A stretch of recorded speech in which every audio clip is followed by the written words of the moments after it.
حسین کا،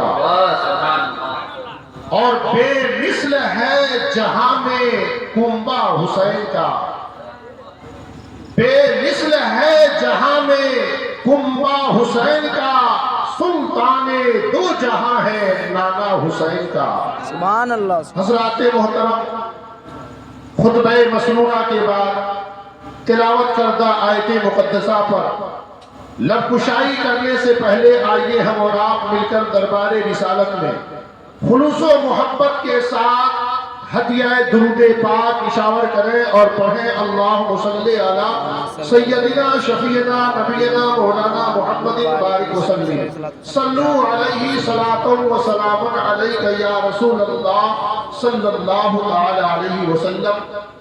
میں نے قرآن کریم کی جو آیت کریمہ پڑھی ہے، ارشاد باری تعالیٰ ہے قُلْ لَا أَسْأَلُكُمْ عَلَيْهِ أَجْرًا إِلَّا الْمَوَدَّةَ فِي الْقُرْبَى، اے محبوب تم فرما دو میں اس پر تم سے کچھ اجرت طلب نہیں کرتا مگر اپنی قرابت کی محبت۔ لائٹ کیا کیسے ہوتا؟ لائٹ پروردگار عالم نے فرمایا کہ میرے محبوب اتنا نہیں ہو جاتا۔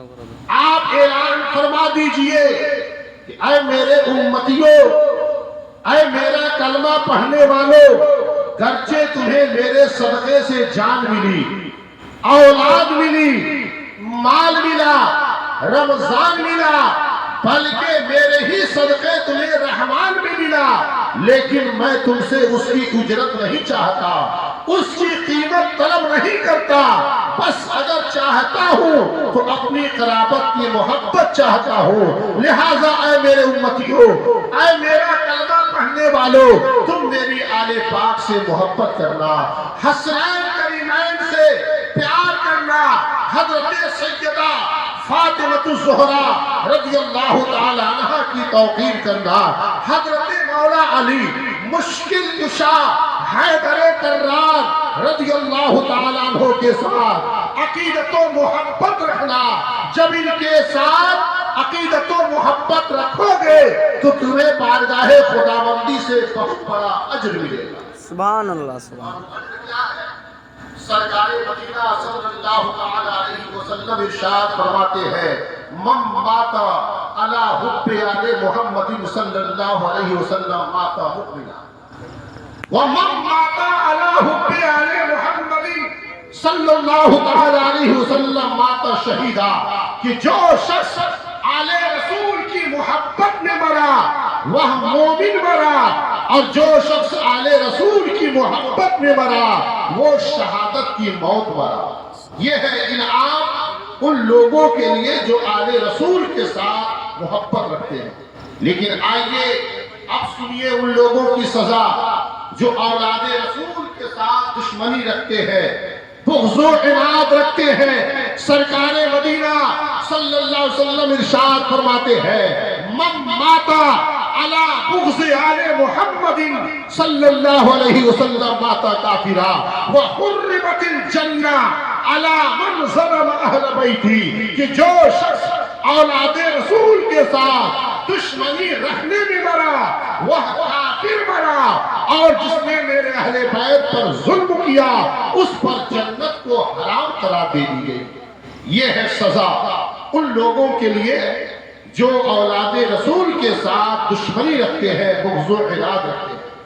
آئیے بڑی تیزی کے ساتھ میں آپ کے سامنے چند روایات کو پیش کروں جس سے آپ اندازہ لگا سکتے ہیں کہ حسنین کریمین کا مقام اور ان کا مرتبہ کتنا اعلیٰ ہے، اور ہمارے سرکار کو اپنے نواسوں سے کتنی محبت تھی۔ ہمارے سرکار اپنے نواسوں کے ساتھ کس قدر پیار فرمایا کرتے تھے۔ خود سرکار مدینہ صلی اللہ علیہ وسلم ارشاد فرماتے ہیں الحسن والحسین ہما ریحانی من الدنیا، حسن و حسین میرے دنیاوی پھول ہیں۔